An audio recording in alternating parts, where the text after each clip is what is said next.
Hello, people of the internet. My name is Leo, and welcome back to Dream Daddy. Now, a lot has actually changed for me. First, chair's broken. That's bad. Second, OBS updated and is really different. That's good. I'll get used to it. Don't worry. But anyways, in the last episode of this, we went to a sort of cookout with all of the other dads in the neighborhood, and we nearly had a social anxiety heart attack. We also remembered a guy who we didn't meet, which is kind of weird. But anyway, after that, we went home. Amanda went out and didn't answer our texts, but now she's back, so let us see what she was doing. Oh, thank God, it's her. Amanda opens the door and shuffles in. Finally! Finally, she's back home. I'm glad she's okay. Sup? Sweetie, thank God you're safe. Aww. Yep. But now that I know she's okay, I'm really mad. Why didn't you answer my texts? Amanda pulls her phone out of her pocket. Huh. Oh, whoops. Guess I didn't see those. She starts to walk to her room. Amanda Ann! Oh, you're getting that middle name out. Whoa, we're pulling out the middle name now? Yes, we are, Amanda. Amanda, you came home an hour and a half after your curfew, and you didn't respond to any of my texts. You really freaked me out. I was about to call the cops.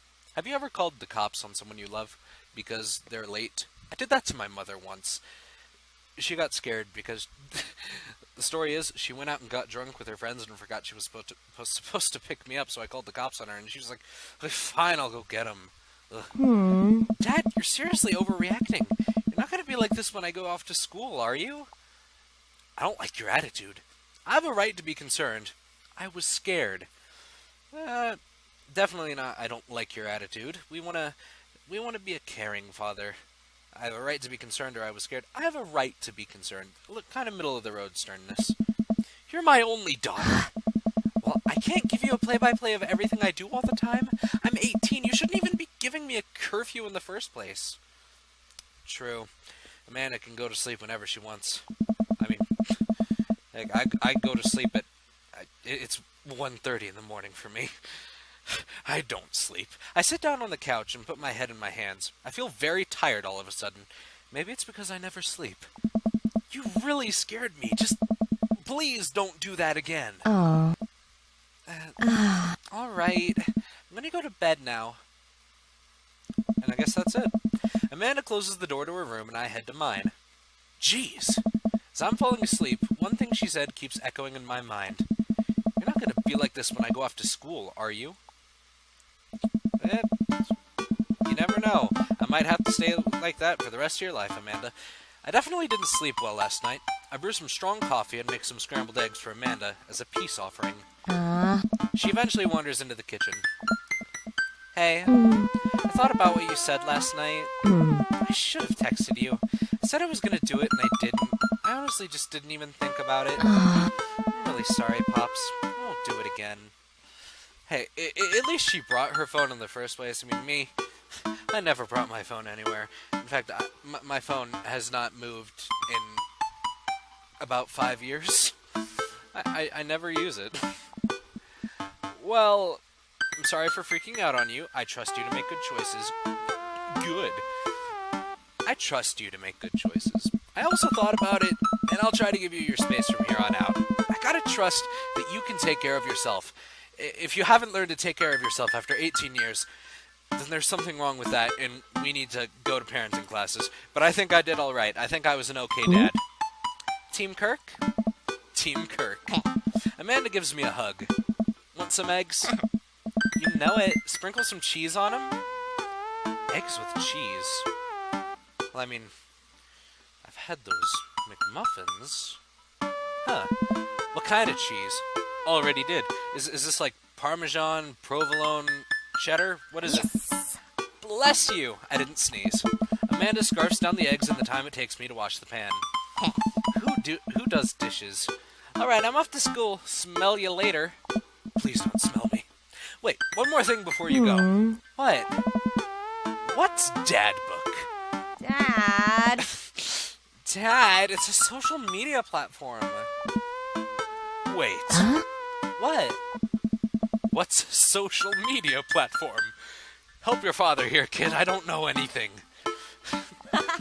Dad, I have to go to school. Come on, Amanda. I'm an old man. I can't put together a dad book profile on my own. Huh. All right, I'll help you sound interesting on the internet. That's a very hard thing to do. Can you give me some tips, Amanda? Like me personally, I'm not very interesting. I need some help. Amanda spends the next couple of minutes setting up my profile on Dadbook, which as it turns out is a place where dads can get together and talk about fatherhood. Well, isn't that convenient? We just happen to be a dad. All right, Pops, we gotta fill out your profile. Let's get some likes and dislikes. Cats and cats. On a Friday night, you are most likely to polish and sort my coin collection. Don't have that. Netflix and grill, baby. Fall asleep watching the History Channel. Torment my children with dad puns. Sink into blissful oblivion. Sleep.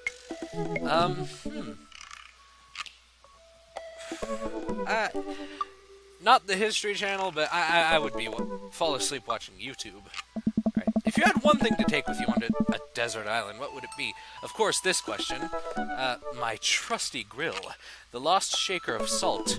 Cast away on DVD for instructional purposes. A boat, obviously. I don't need anything. My survival skills have trained me for this day. What survival skills? What survival skills do you have, Ram? Grill... The Lost Shaker of Salt. There wouldn't be anything to play that on. Well, let's hope that I have some survival skills. Excuse me?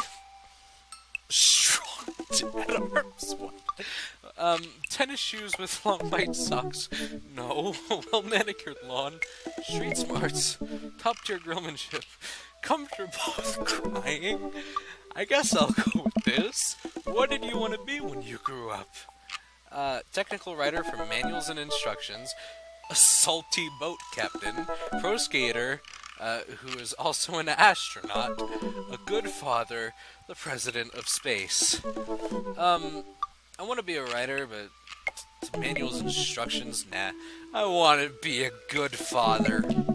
What's your favorite movie genre? Ooh, war documentaries, Sean Connery's entire filmography, anything on Laserdisc. I actually saw a dad tip that said the best form of entertainment was obviously Laserdisc.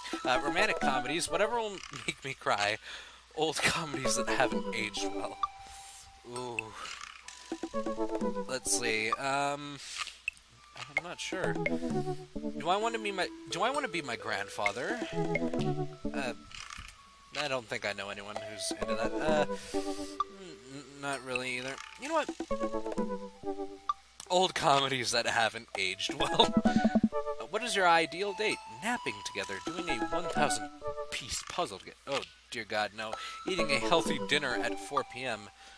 Please, I eat dinner at 2 p.m.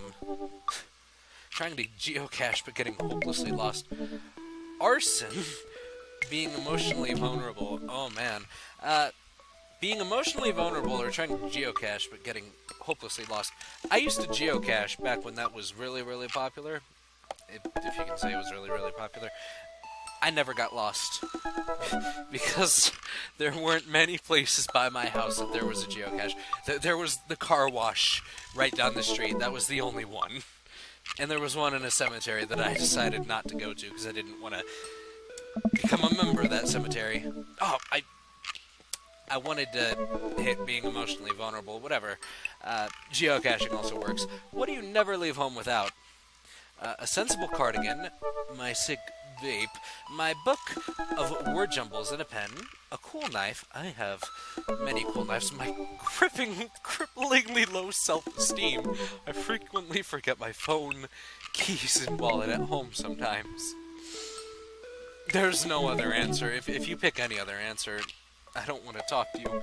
It has to be my cripplingly low self-esteem. Spend a lot of time thinking about the inevitable heat death of the universe. Conspiracy theories.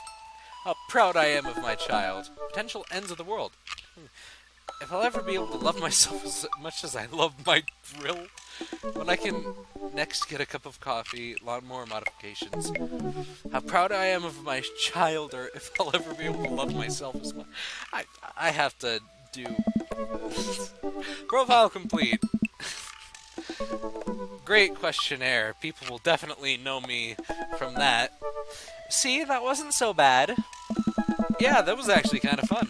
Could totally spend all day on here just looking at people's profiles, seeing how many people are emotionally insecure like me. You should message one of them, or more than one of them. All of these dads seem pretty interesting. Okay, I promise I'll make some friends. I'll totally not just spend the entire day just cooking food and eating it without any end. Amanda gives me a hug. Go get him, Dad. Bleh. Ooh. Welcome. You've got dads. I've got dads, apparently. Oh, so this is, I guess, where we choose our dads. Lovely sound effects. Anyway, I think I'm going to go with Hugo. And before you start acting like my brother, it's because he's an English teacher. All right. Middle school teacher, high school teacher, writer of scholarly articles on 18th century literature for various esteemed publications. If you're on here to tell me that my son put a cherry bomb in your trash, I know, and I'm sorry. On a Friday night, you are most likely to brew some strong tea and paint my miniatures. Desert Island, A Remembrance of Things Past by Marcel Proust. Muscles, a movie star. Ooh. That was also one of my aspirations when I was young. Favorite movie genre documentaries on art history. Each of us read a different book on opposite sides of the couch in comfortable silence. That'd be a pretty good date. Would you never leave home without my glasses? Actually, I forgot them a lot at home. I forget them at home a lot. Jeez, English teacher can't even capitalize his I. You're a fake, Hugo. I worry that people who are against e-readers are more in love with the idea of books than actually reading them. Well, fair enough. I'm gonna message Mr. Hugo Vega. Hopefully his son is not around, because he seems like a problem child. Please don't pirate games. Yeah, do not pirate games. I bought this game on Steam. You can go buy it too and play it. It's good. I navigate to Hugo's dadbook page and type out a message. Hey, Hugo, great seeing you at the barbecue. Want to hang out sometime? I wait for a few minutes before the computer dings. What kind of computer program is this that it looks like a phone? Oh, Jesus. I'm so glad you messaged me, and I definitely want to hang out sometime, but I have a favor to ask. Our class is going on a field trip to the aquarium today, and one of our chaperones called in sick. Is there any possible way you could come by and replace them? Uh-oh. We're going to the aquarium. Oh, man, I love aquariums. Alright. Oh, I completely understand if you don't want to or can't make it, but I'm going to be honest with you here. It's the middle school class. I need as much help as I can get. Oh, man, the middle schoolers. I think about it for a moment. Man, that's a lot of screaming kids that I'd be accountable for. And they're in middle school. Arguably the worst age to be. Amanda silently trudges into the kitchen and pours herself a bowl of cereal. Her eyes are a little puffy, almost as if she'd been crying. Wait, didn't you leave for school already? What happened? What stopped you from going to school? Morning, Amanda. Morning, Pops. Hey, are you alright? I'm fine. Of course, I'm fine. Thanks for saying it for me. I'll still say it. Just got to thinking about the Backstreet Boys. They had a reunion. Backstreet Boys are back, alright? Oh. They're different. Ah. Something's wrong with them. Like they were a dream someone once, and no. They're like a dream someone had once, but can no longer remember. And no one's talking about it. Just go on like everything's normal. Are you sure that's all you're upset about? You have to tell me what's actually wrong. But were they original? Were they really the only ones? I think I'm gonna go with, are you sure that's all you're upset about? If there's, anything going on, I just want you to know that I'm here for you, and I'll always be here for you. Whether you need a shoulder to cry on or a strong dad to go kick someone's butt, I'm only a phone call away. Oh. Thanks, Popsicle. I appreciate that. But I'm fine, really. I'm unconvinced, but I'll stop badgering her about it. I'm sure she'll tell me when she's ready. Hey, how was middle school for you? Aww. Bad, but nobody likes middle school. It's 3 years of bad acne, crying, and being generally terrible.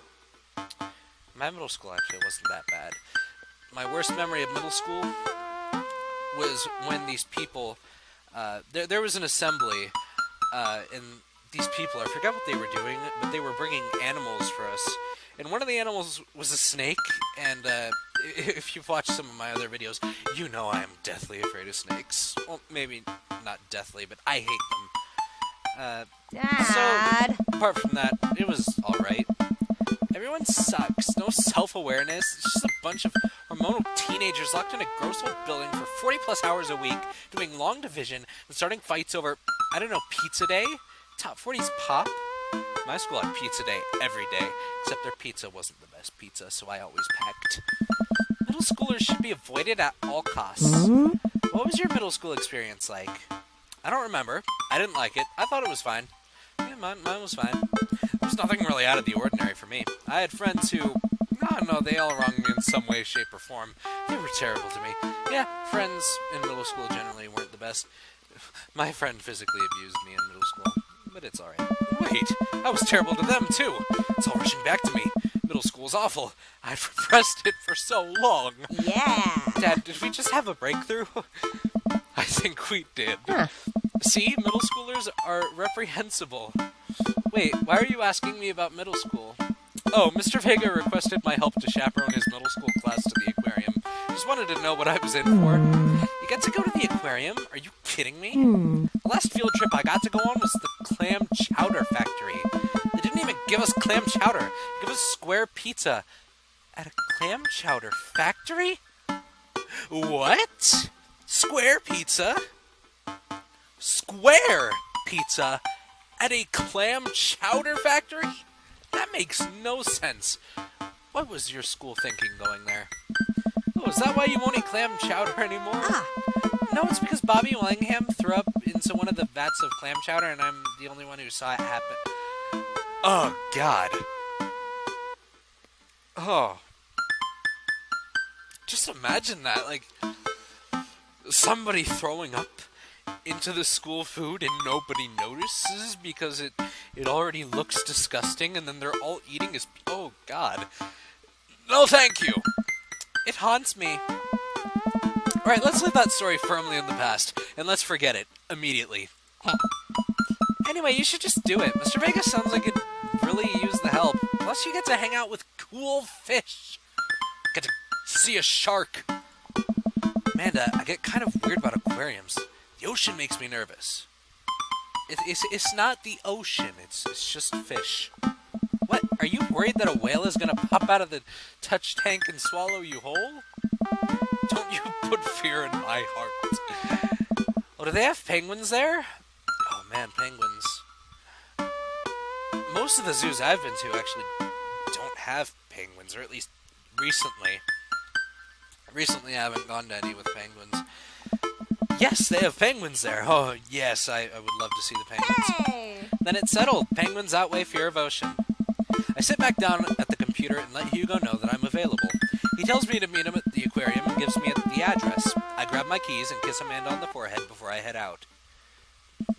I arrive at the aquarium to find that the school buses have beaten me there.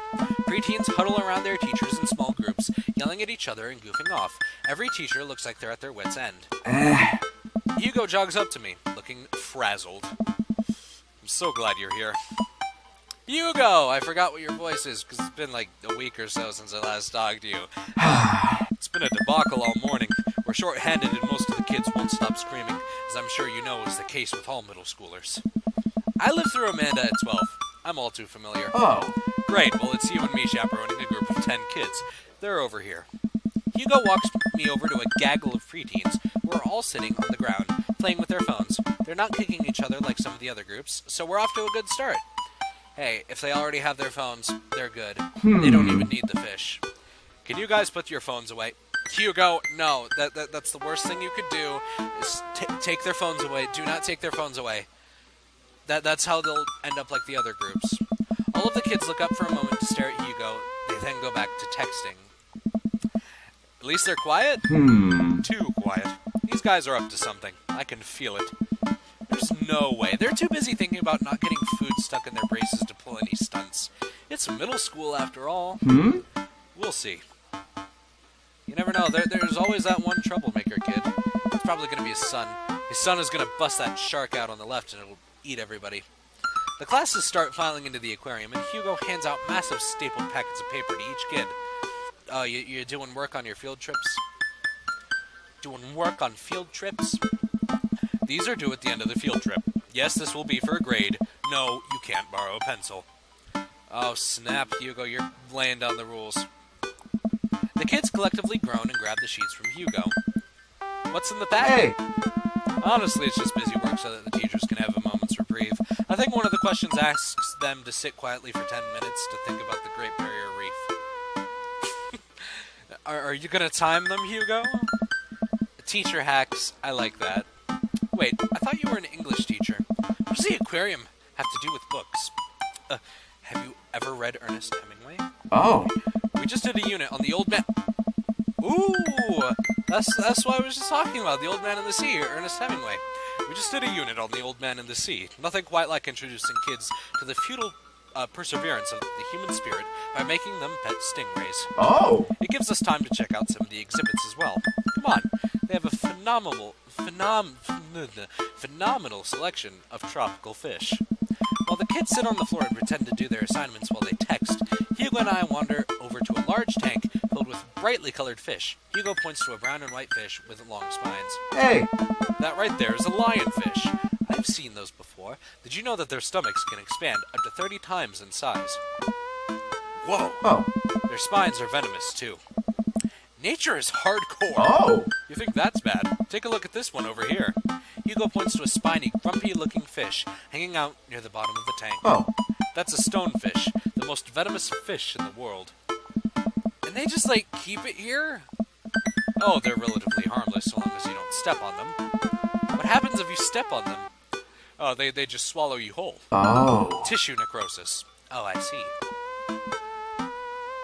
It's poisoning by skin contact. Cool. Hey! Nature is wild.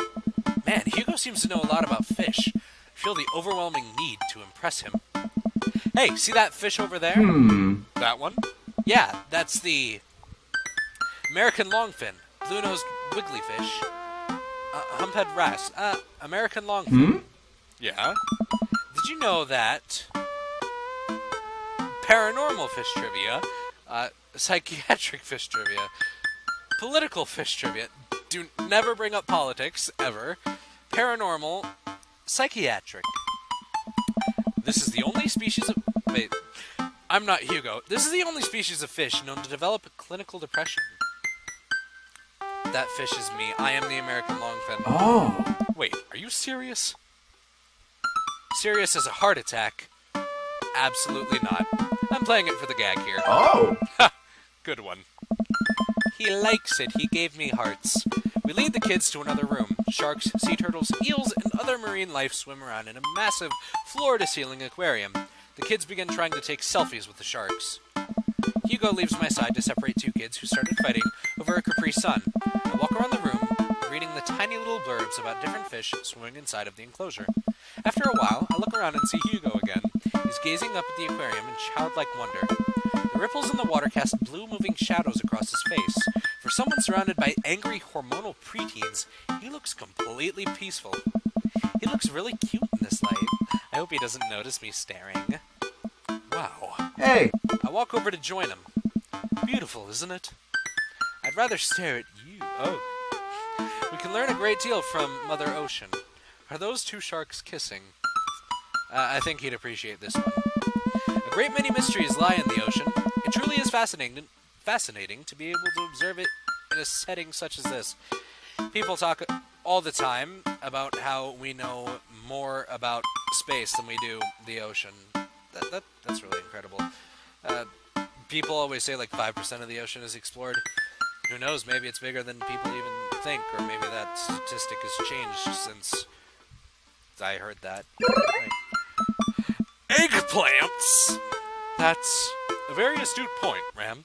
I told you he'd like it. We stand together for a moment, admiring the wonders of marine life. We eventually make our way to the touch tank room, which seems to be the only thing the kids are actually interested in. The tank is filled with a variety of horseshoe crabs, sea urchins, stingrays, and small fish. I've never actually been to an aquarium where they have these touch tank rooms. I've never been to one. I'd like to go to one. Like, why not pet a stingray? Why not pet a sea urchin and get poked? I stand around the edges of the tank and keep a wary distance from the sea life. Who knows what kind of nefarious plans those horseshoe crabs have for my well-moisturized hands. Hugo rolls up his sleeve and sticks his hand in the water. Don't you want to pet some rays, Ram? Oh, I think I'm good. I think I should just stay over here and admire them from a respectable distance. Come on, it'll be fun and informative. Don't make fun of me, but I'm scared to touch them. I get weird when there's no glass separating us. I don't know what any of those things are, but I get the feeling they will probably bite me in my delicious hands if given the chance. Nothing in this tank can hurt you. The stingrays have had their barbs removed, the horseshoe crabs only eat little clams, and the anemones are perfectly safe to touch. Against my better judgment, I approach the tank. Slowly dipping my hand into the cold water, I touch a stingray as it glides past me. See? Not so bad. It feels like fun, slimy leather. Things get a lot less scary when you learn more about them, right? I'd rather not learn anything about snakes, please. I dive my hand back into the touch tank with a renewed vigor for ocean life. I poke at some urchins and feel the hard carapace of a horseshoe crab. People always say that it's the middle schoolers and the little children who just make life horrible for all of these aquarium fish, but no, it's going to be Ram. It's going to be Ram Kirk here. My hand brushes against Hugo's as we reach for the same anemone. I pull away, blushing. Hugo smiles at me. Hey, you're supposed to be touching the fish. Sorry, I just got a little carried away Wait, that girl over there looks suspicious. Why is that? Oh. Are backpacks usually that wet? Hold on. Susan, get back here. Hugo runs after a middle schooler and catches her before she can make it to the exit. Wanna tell me what's in the bag? Textbooks? Wanna tell me what's really in the bag? Susan won't budge. I walk over to Hugo and the girl. I think he might need a bad cop. Look, kid, you don't have time for games here. It's an easy 5 to 10 in the clink. I'm not afraid to hit a child. Oh my god. No. That's an easy 5 to 10 in the clink. I had a bud go down for that once. He came out a changed man. Said he missed the bars. You're not a teacher. You can't tell me what to do. Yes, well, I am. Can you please put the bag down? Next time we won't say please. Susan glares at Hugo for a moment before dropping her book bag on the floor. It lands with a wet slap. Did you steal a fish? We stare at it for a moment before it starts to move. Sweet Manchego. Sweet Manchego. I thought that was the other guy, Matt, who said that. Hugo leans down and unzips the backpack. A horseshoe crab frantically scuttles out and across the floor. An employee swoops in, scoops it up, and places it back into the tank. She gives us a disapproving look. Jesus, Susan, what was your plan? I was trying to free him. To where? Outside where he was gonna die? Susan, go back to your group. We'll discuss this later. Yeah, and hands where we can see him. Susan sulks off, leaving me alone with Hugo. He gives me a pat on the shoulder. Oh.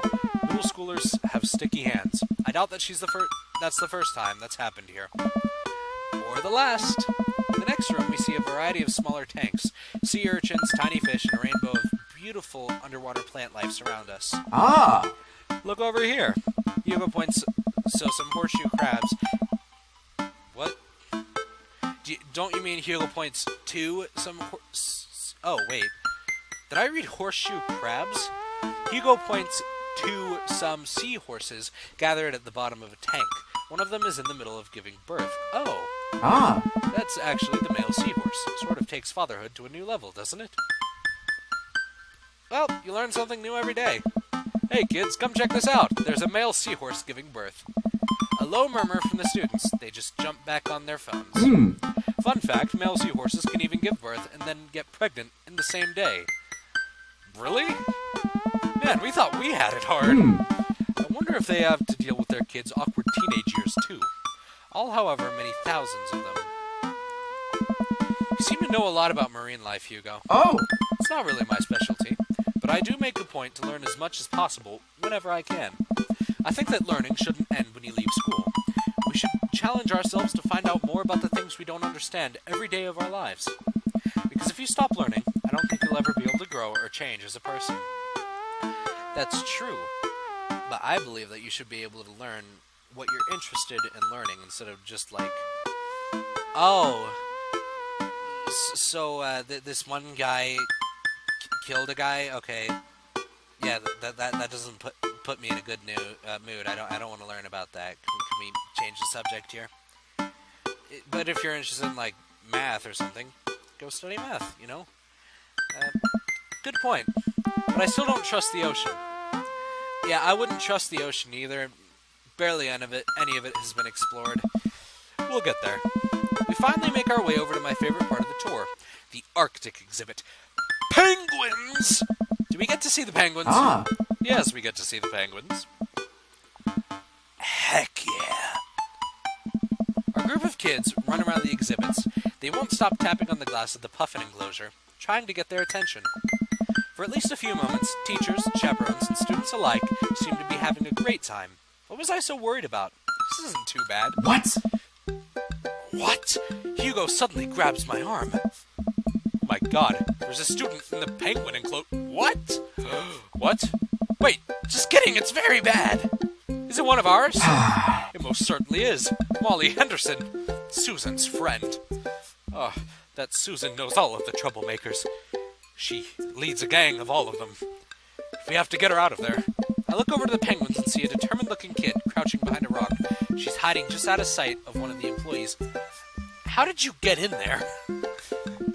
Over on the side of the enclosure, I see the door to the exhibit ajar. Was it unlocked this whole time? Well, that's on the employees for leaving it unlocked. You gotta stop her before the staff sees and bans our school for life. Hugo looks around. I'll create a distraction. Hugo runs toward the puffin exhibit and addresses the entire room. Everybody! I have an announcement. The whole room turns toward Hugo. Here's a few facts I bet you didn't know about penguins. Everybody just stares at Hugo, confused. Well, this is my shot. I run into the enclosure and am greeted by a cold blast of air. Psst, hey! The girl whips around to look at me. Her nose is pink from the cold. You can't be in here. Neither can you. I try to walk over to the girl, but the ground is so icy that I just end up slipping. I catch myself before I hit the ground, but the girl still laughs at me. Contrary to popular belief, penguins are birds. Birds are traditionally known to fly, but penguins cannot. So I can understand some confusion when we're discussing the birdness of penguins. The crowd is still somehow enraptured. Kid, what are you even doing? I'm letting the penguins go. They deserve freedom. God dang rebels. Where are they even going to go? They're gonna live in my closet. Molly. Let's count the penguins that we can see here. There's one over Hugo's shoulder, so that's 1, 2, 3, 4. One in the water, 5, 6, 7, 8, 9, 10, 11. Can your closet fit 11 penguins? Look, I just don't even have time to argue about this. We gotta get out of here. Not until I save a penguin. Little known fact is that penguins only live in cold climates and not closets. With some exceptions, so they don't all live in cold climates, if you're splitting hairs here. Did I mention that they don't fly? The crowd is starting to lose interest. I'm running out of time. Lay down the law, try to relate to her, bribe her. I'm gonna try to relate to her, but that'd probably get me caught. If I lay down the law, she'll get really mad at me. Bribe her, that just doesn't seem right. Try to relate to her. I think back to the time I released all of the feeder mice from the pet store. It was a disaster. I was 6, but it was a disaster. Molly, life can be cruel. Money, give me money. I will give you $20 right now if you leave with me. Molly thinks we're sick. Okay, so I'm just gonna bribe her anyway. Okay, well give it to me right now. Reach into my pocket and pull out everything I have, examining each bill. Okay, well I have $12 and some change. Also, there's a button here. Is that enough? Pay me the other 8 later and we have a deal. We moved to shake on our agreement before I suddenly realized there's a wave of penguins on their way out of the enclosure. I'm gonna have to block these birds. Oh, wait. Block that bird! Oh, hi, Molly. Oh, what? What? What?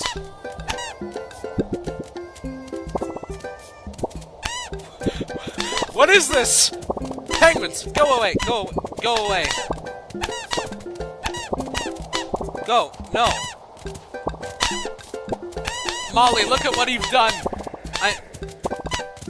I'm slapping penguins with my rocket hands.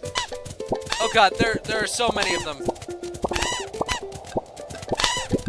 Go away.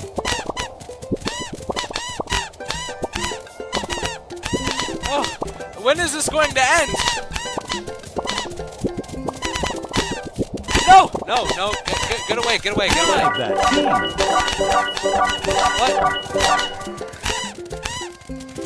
What? No. Penguin escaped. That wasn't my fault. You wouldn't let me rocket them anymore. Two penguins escaped. It's your fault. This is your fault, game. Ooh, glad that's over. Just in time, too. Looks like Hugo is wrapping up his diversionary penguin speech. Hey! And that's why I think that penguins are one of the best animals in the world. Few people in the audience clap out of a sense of duty. Everybody starts dispersing. Hugo spots us from across the way and runs over. Molly, what were you doing in there? I was liberating animals, Mr. Vega. You realize that the penguins can only survive in Arctic temperatures, right? You would have had a dead penguin on your hands. Well, it was the thought that counts. No, Molly, it isn't. It wasn't. Molly turns to me. You owe me $8. Huh? What? I'll pay you later, kid. Molly runs off toward Susan, but I suppose so that they can compare animal thief notes. Ah. You're not off the hook, Molly. Ram, did you just bribe a child? I bribed a child. I don't know what she's talking about. You can't play by the rules when there's penguins on the line. Listen, man, we've all done dark things in our lives. I'm not the young, bright-eyed youth I used to be. That person believed in a world where you wouldn't have to bribe children to save a penguin. The me today knows different. I only wish I could go back. Let's just get through the day and get out of here. I'm not sure if he's mad or not. With the day finally coming to a close, the whole field trip is ushered through the gift shop and we make our way back out to the school buses. As we leave the aquarium and the kids load onto the buses, Hugo pulls me aside. Hey, Ram, thank you so much for helping out today. You're a lifesaver. You only let 2 penguins die, but that's all right. It wasn't your fault. It was no problem. It was actually kind of fun. Except for those 2 penguins. Let me take you out next time to make it up to you. You like cheese boards? Cheese? You mean like a plate of cheese? I love cheese boards. I'm all about cheese boards. There's nothing on earth more satisfying than a good cheese board. Eggplants! Yes, we got eggplants. Great. Well, I gotta go make sure the kids don't steal anything else. See you around. I walk inside to find the house empty. Huh. I wonder where the panda's at. Before I know it, Amanda pops in through the front door. What you up? Oh, that's me. What you up to tonight? Just doing some homework. How was the aquarium? It was an adventure. Some kid tried to steal a penguin. We've all been there. I had to run in and grab her before any of the employees saw. You got to go into the penguin enclosure? Did you steal a penguin for us? Amanda, no penguins were stolen thanks to the valiant efforts of myself and Mr. Vega. 2 penguins were stolen! 2 penguins! Unless the employees caught them and didn't realize that it was us. Somebody probably got fired because of those 2 penguins we let go. Somebody probably got fired. Somebody lost their job for this. It was nice getting to spend some time with Hugo, though.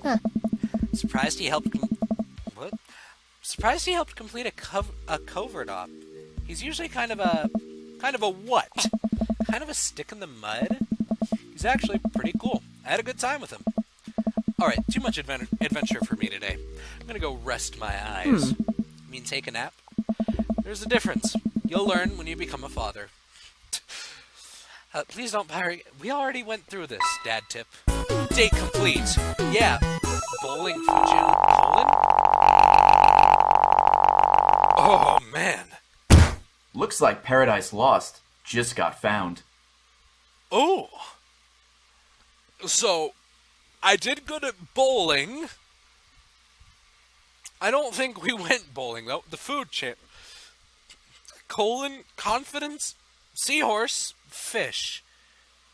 How many points? 91 million points? That's certainly points. Asiago getter? Alright. Progress.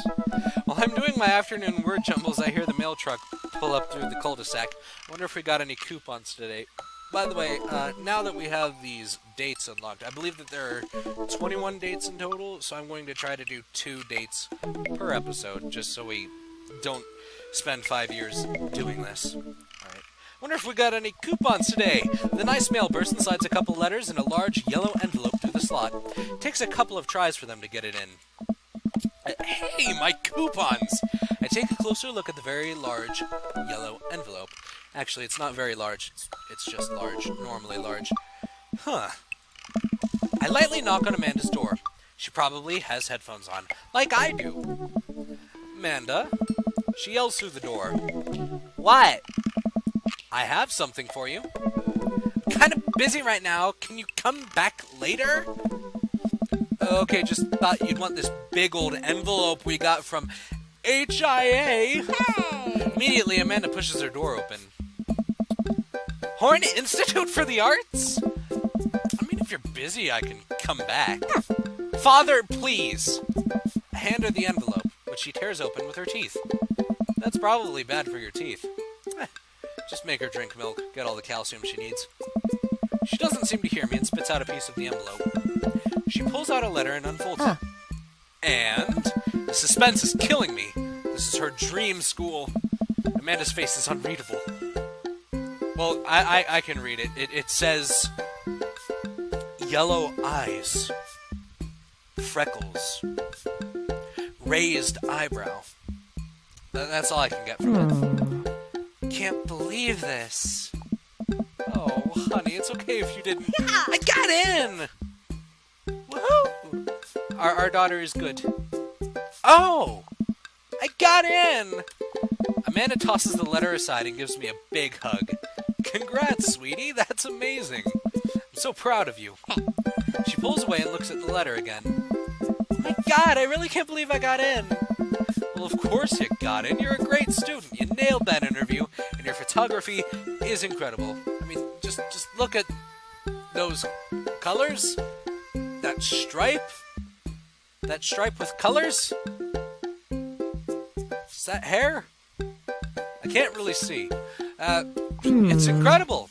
Wait, Dad, I know this one's really expensive and it's so far away. Oh, it's all right, honey. We're fictional characters. We can get money, no problem. I think for a moment.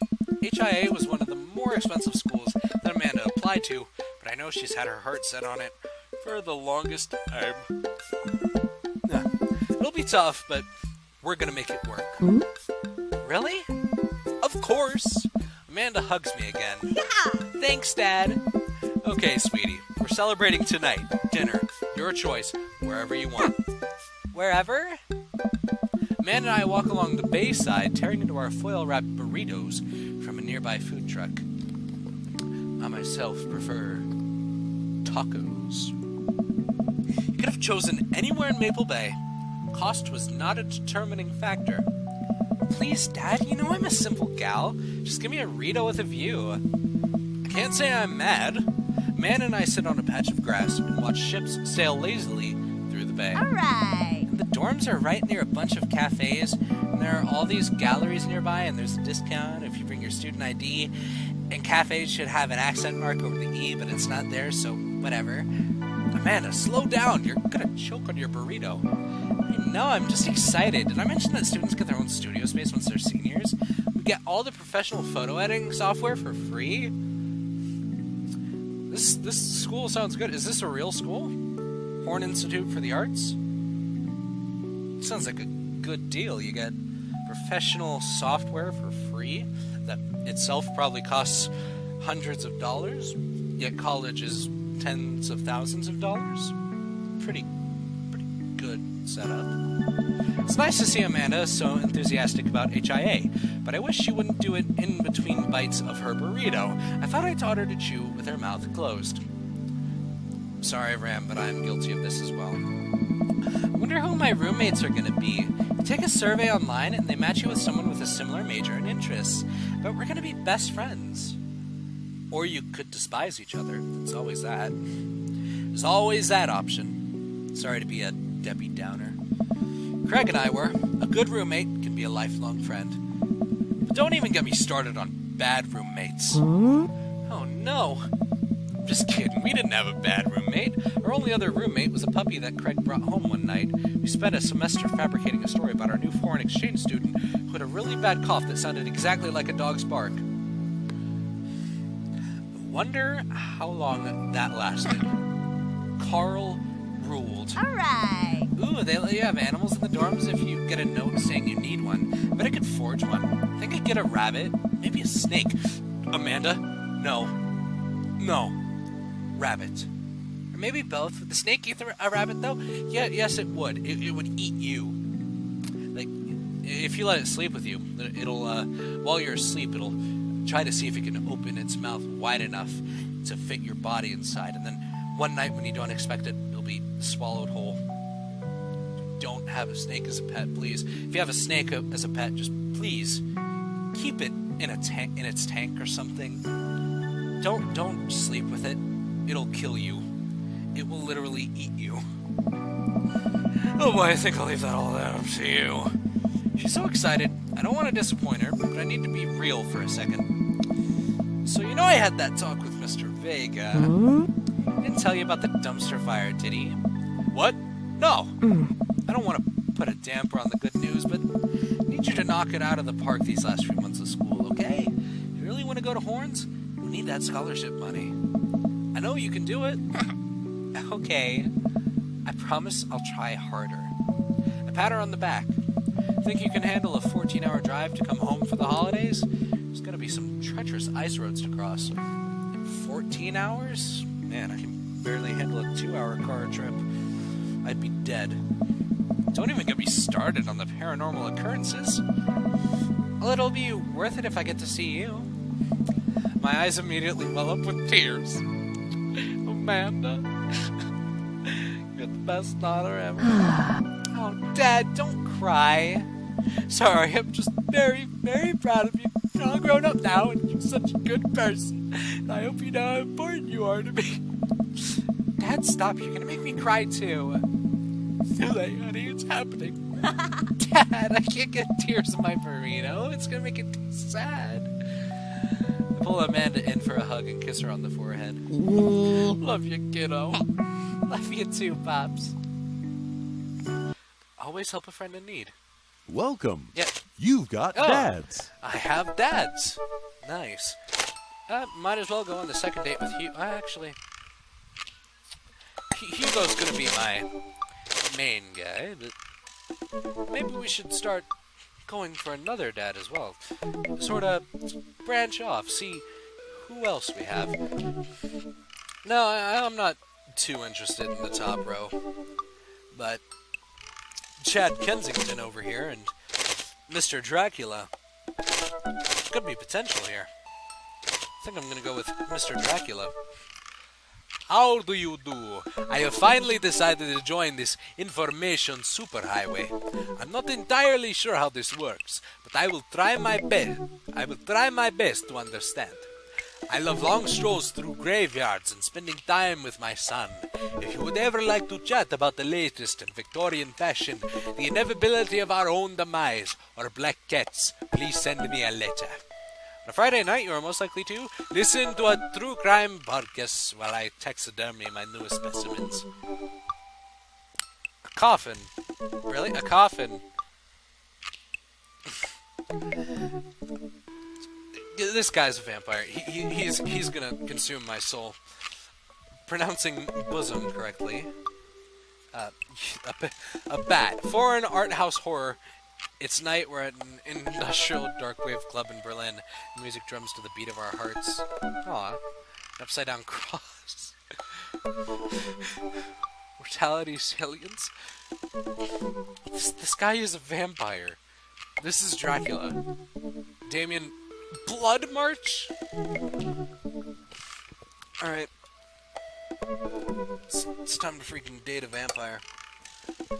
Have you ever read Rich Dad, Poor Dad? No, I haven't. I have not. Pay your bills early. Damien seemed really interesting. A little odd, but interesting. I think I should hang out with him to get to know him a little better. I navigate to Damien's dad book page and type out a message. Hey, dude, you seem cool. You should hang out sometime. Sit there for a minute before I see that Damien's typing. Then he keeps typing. God, no! And typing? Man, this guy writing a novel? Leave the computer to make some coffee. If he's still typing, I sip my coffee and the computer finally dings. Oh, well, there's more? Okay. I see. It just takes him a long time to type. He didn't type too much. Ram, I must confess my excitement to be receiving your kind letter, for, as you see, I do find myself available to enjoy your company. I must ask for your forgiveness, however, as I believe our first meeting did not paint me in as gentlemanly manner as I would have liked. Oh, well, there's more. Oh, there's more. I would be highly flattered to enjoy your companionship at my residence for an afternoon tea and a stroll around my garden. Should it please you, till then, adieu. Yours, humbled, D. Bloodmarch. I stare at the screen and reread the letter several more times, slightly regretting my choices.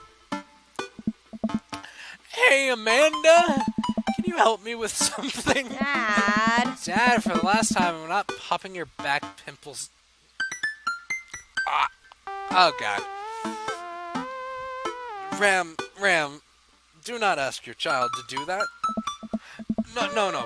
Can you interpret this for me? I turn the computer to Amanda, and she squints at Damien's message.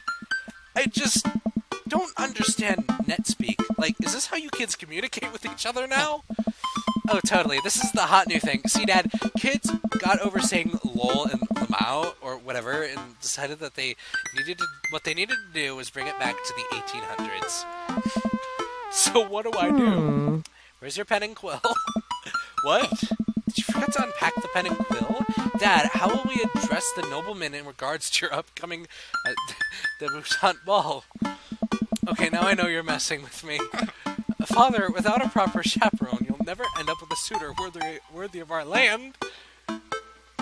What are you saying, Amanda? Or our dowry?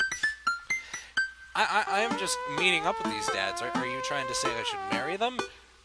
I'm not sure if I want to marry a vampire. He will consume my soul and your soul, and we'll all end up like his son. I don't want that.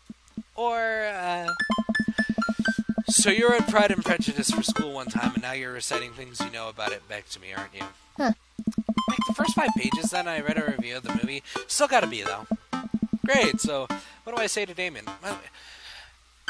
How do you do that? How do you just, like, read a review and then still get a B? I actually read the book. I do the work. I was a good kid in school.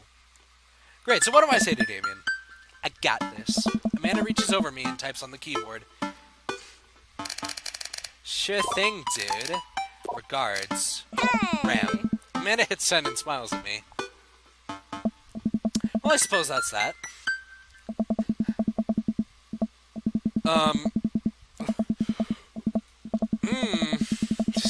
I suddenly feel more regret.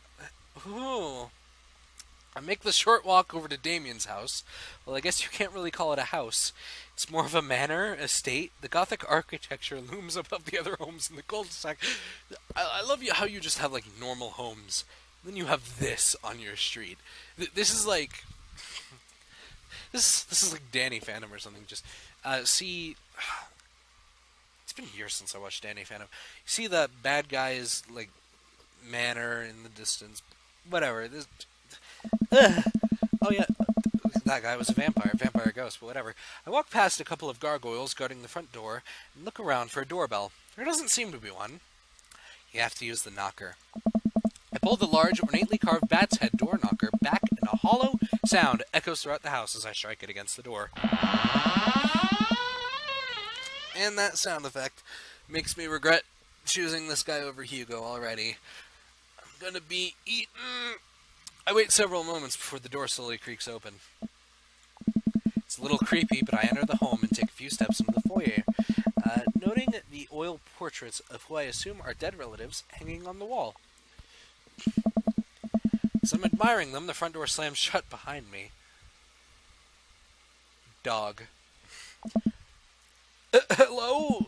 Silence. An oil lamp in the corner flickers dimly, casting ominous shadows against the wall. Why do I feel like all the people in these paintings are staring straight at me? Why is it so cold in here? Where's Damien? Ram, pleasure to have you in my home. I look up and see Damien standing at the top of a majestic staircase with a walking candle hold. Damien, why are you this? Why? What's the door slamming shut? Huh. Oh, sorry, there was a draft. And the door creaking open when I knocked. I accidentally left the door unlocked. And the creepy oil paintings? I like oil paintings. Right. Right. Please, let me show you around. Okay. Damien leads me around his house, showcasing his parlor, sitting room, auxiliary sitting room, and the parlor again for some reason. And the darkness. The darkness as well. This is one of the older homes on the block, yes, but nowhere near as old as the architecture might suggest. Through extensive renovations, I have been able to craft a residence that is both historically accurate to the Victorian period and equipped with the amenities of any modern dwelling. We walk past a door covered in bumper stickers, caution tape, and a black parade poster. Did they listen to My Chemical Romance in the Victorian era? That's my son's room. You know how the rebellious teenage years are. Onward, there's more to see. We reach a door at the end of the hall that Damien opens with a flourish. And this is the library. You trying to pull a Beauty and the Beast on me? Gonna give me books? Okay, maybe. Sunlight streams in from floor to ceiling, arched windows. The walls are lined with packed bookshelves, and even more books are scattered over the period-appropriate furniture. Damien is clearly really proud of this room. Look out the window, look at the butterflies, pick up a book. That's enough of the tour. Pick up a book. You know, Rem, in the Victorian era, there was some controversy surrounding reading. Many people thought the more tawdry novels would encourage youths into a life of crime and would cause too much of a distraction from work and school. It's much like video games in this age. I pull out a book at random and examine the worn cover. Opening it, I turn to a random page and read aloud.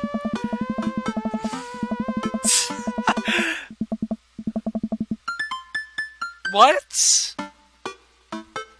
Naruto struggled against the chains that Sasuke had bound him with. Shirtless and out of breath, he looked up at Sasuke. Sasuke smirked, unbuttoning his knit. Can you guess your son? Oh my! Okay, I think that's enough. Damien snaps the book shut and puts it back onto the shelf. That's a rare book from my private collection. Damien...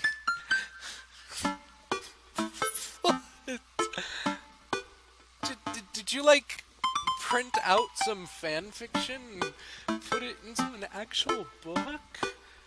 What is this? Look at the butterflies. Look up to the glass display of pin bugs on the wall. It's pretty impressive. Nice bugs. I pinned them all myself. Maybe I could show you how sometime. I'm concerned I would stick the pin right through my finger.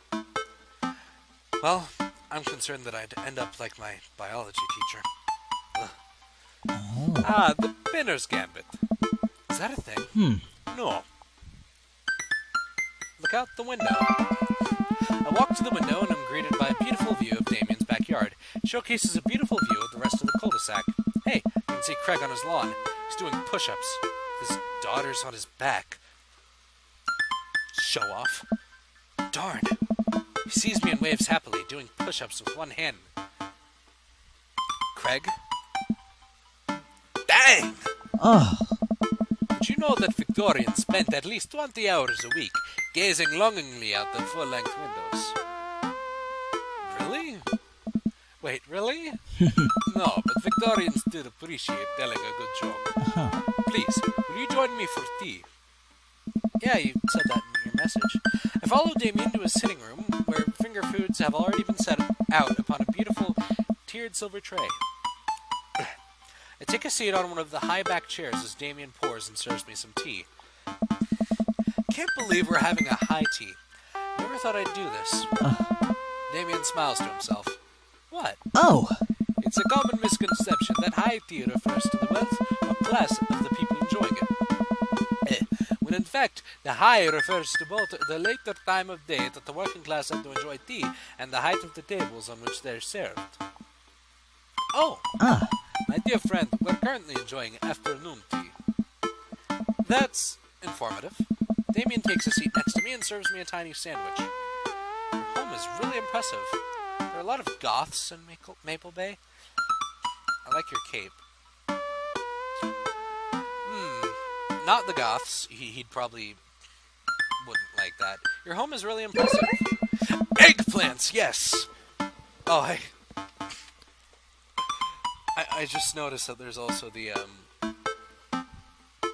other one there. Okay, it seems like you've really put a lot of work into this place. Thank you. No one's ever complimented my home before. Heck, I can barely get matching salt and pepper shakers in my place. Look at what you've done. Kinda jealous. That's very generous of you to say. What got you so interested in goth stuff? Well, when I was a young boy, my father... Did he take you into the city? Sorry? Did you guys see a marching band? I'm afraid I don't understand. You're serious? Of course. But it's, you know, the song. Man made me listen to it. I don't know. I don't know either. Seriously? I'd love to see a marching band. I don't know what he's talking about either. Nevertheless, I've always had a love for art, history, and fashion. What started off as a small hobby of collecting taxidermied animals grew into sort of an obsession. It's a privilege to be able to appreciate the lives and culture of those who came before us, I think. Why not go all the way? I like not dying when I catch a cold. He takes a sip of tea. I can acknowledge that there were many very terrible things about the Victorian era, and to try to live a life that strictly aligns with those ideals would be admittedly horrid. But I think it takes a critical mind to truly appreciate something to the fullest, to be cognizant of its flaws, and love it all the same. Tell me, Ram, do you have any hobbies? Oh man, I do, but I don't know if I care about anything the way you care about this stuff. Well, I'd love to hear about your interests. Hearing someone talk about the things they're passionate about is intriguing, and quite honestly, rather attractive. Please, do tell me about your hobbies. Quick, sound sophisticated. I like watching soap-making videos on the internet. Let me some word jumbles. I got to chuckle once.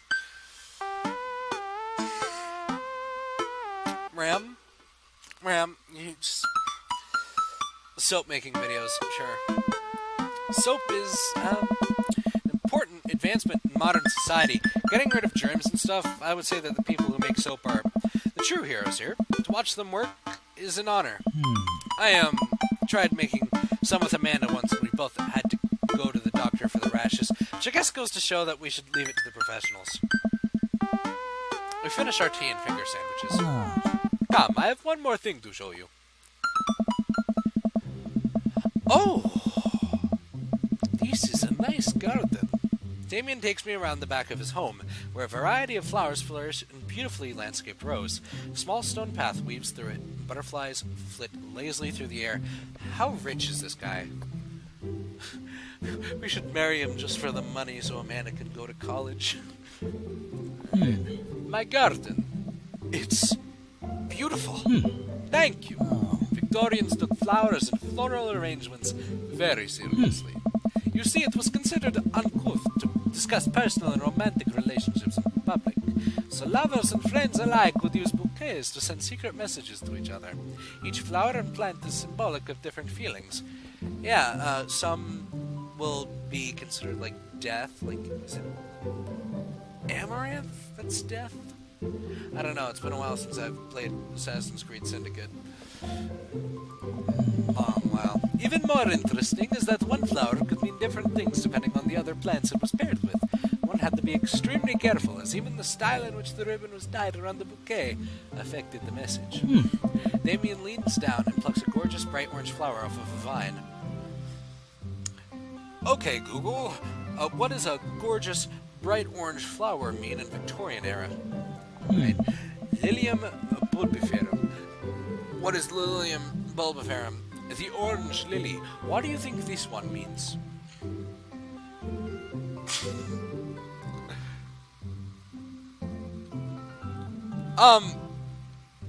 Not these two. 3 cheers for sweet revenge. The orange lily is actually symbolic of your hatred. Well, and that's precisely why floral arrangement is so challenging. What's your favorite type of flowers? Snapdragons, honeysuckle, sunflowers. Snapdragons. Because they're cute. You can do that thing where you squeeze them so it looks like they're talking. What a lovely choice. I'll have to remember that when I put together a bouquet for you. Ah, he's a vampire, but he's a vampire with a heart. He's not so bad. He would put together a bouquet for me? Nobody's ever given me a bouquet before. I follow Damien down the footpath and admire more of his beautiful flowers. Suddenly a phone rings. Oh, Rem, will you excuse me? I must take this. He pulls a cell phone out of his pocket. A little surprised it's not a rotary phone.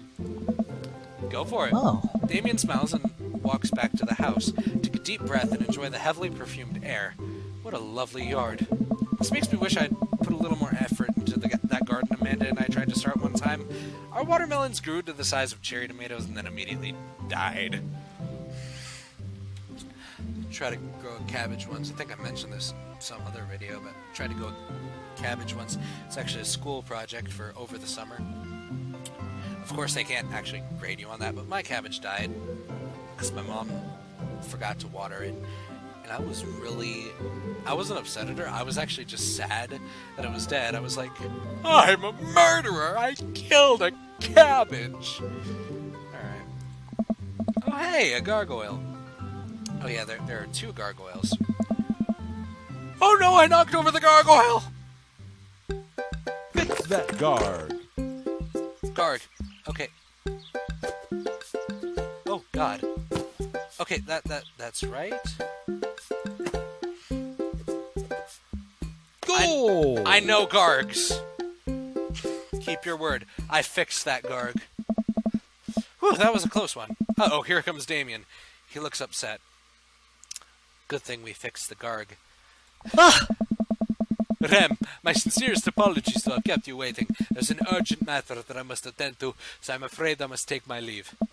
No problem, dude. Everything all right?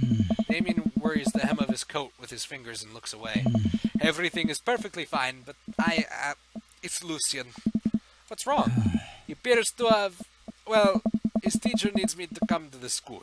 Post-haste. Do you need help? Oh, no, you don't have to. Let me come with you. Us dads gotta stick together. And stick your gargoyles together as well. Not that you fell over or anything. You're right. This is one of Lucian's more elaborate stunts. I would greatly treasure having another parent by my side. Let's go. Hey, Hugo. Hey, Hugo. I'm totally not on another date or anything. I enjoyed our time at the aquarium. Damien and I walk into the school and are immediately greeted by an anxious-looking Hugo. Hey, Damien, you're here in record time. I wouldn't miss it for the world, dear friend. Wow, whatever it is, it doesn't seem like this is Hugo and Damien's first time to the My kids are in trouble, Rodeo. What is it this time? Oh. This, Damien, you have to see to believe.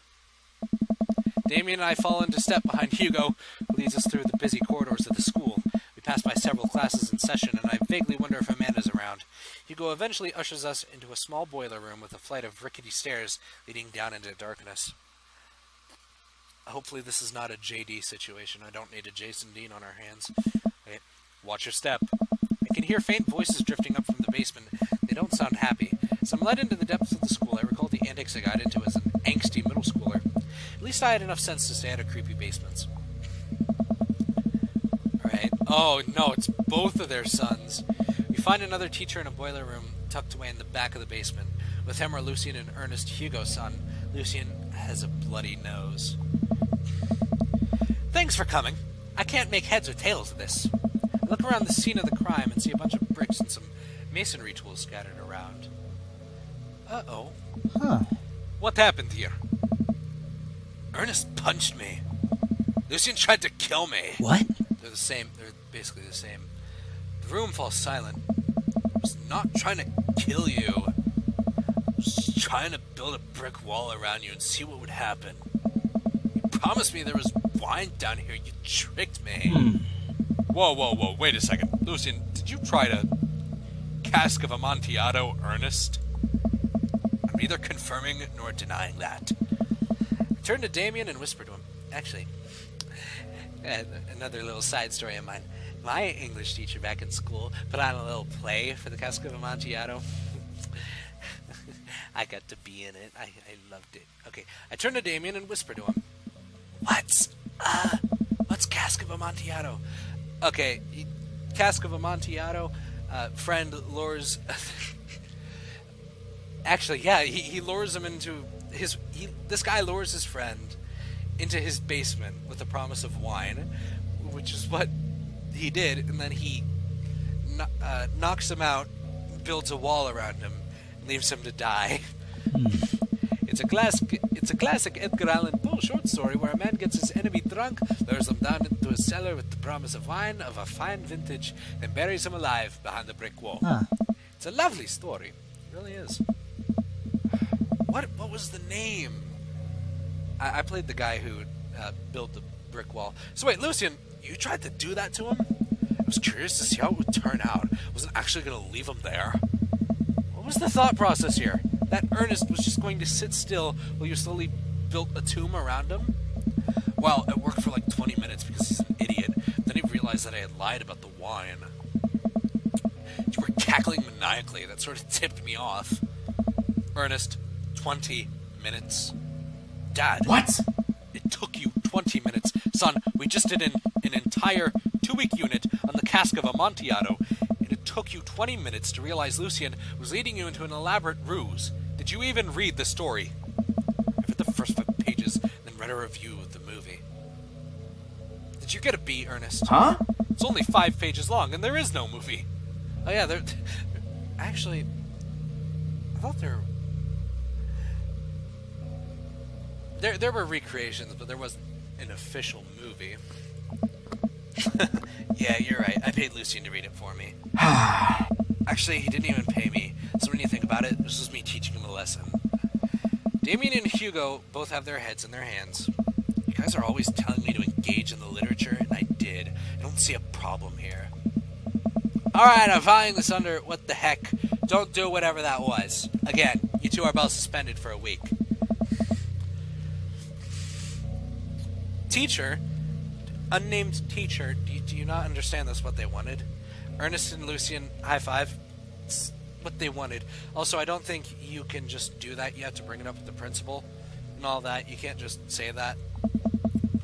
The teacher starts to stomp up the stairs. Hugo, I'll cover your class. Take your son home. Mr. Bloodmarch, you too. Thank you for your mediation. We all head up the stairs and out of the school in tense silence. Also, what's up with that door? Why does it look like if you flipped it the other side around? Here's Johnny. Perfect height for it. Lucy and Damien and I all pile into my car and begin the drive home. Lucien immediately puts up his hood and stares out of the window angrily. Does he have a hood? He's just wearing a t-shirt. I'm not going to therapy again. Boy, I know, son, it's entirely up to you whether or not you want to go. But I care about you, and I can see that you're struggling. So if you do decide that you would like to speak to a professional about your feelings, we can do that too. Maybe you can spend this next week looking for a summer job. Huh? I know how much you want your own car. I can't believe Damien's keeping his cool. I'm impressed. Fine.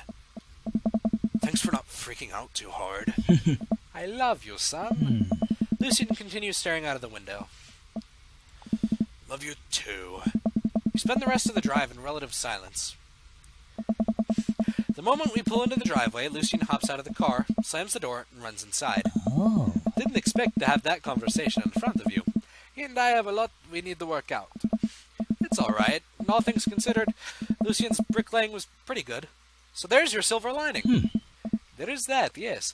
I can have him build a chamber in our basement.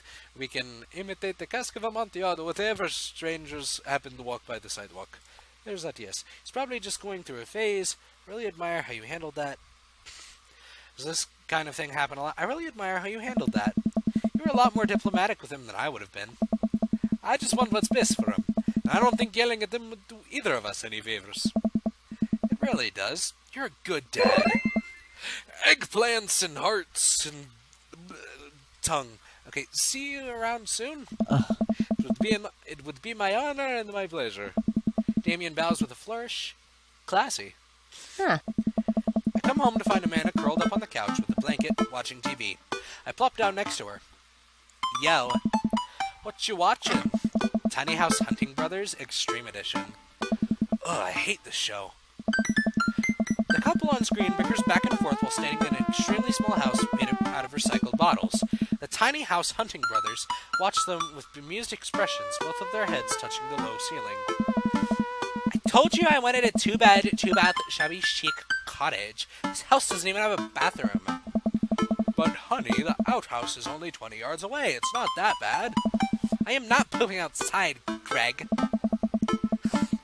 Why don't they just get a regular-sized house?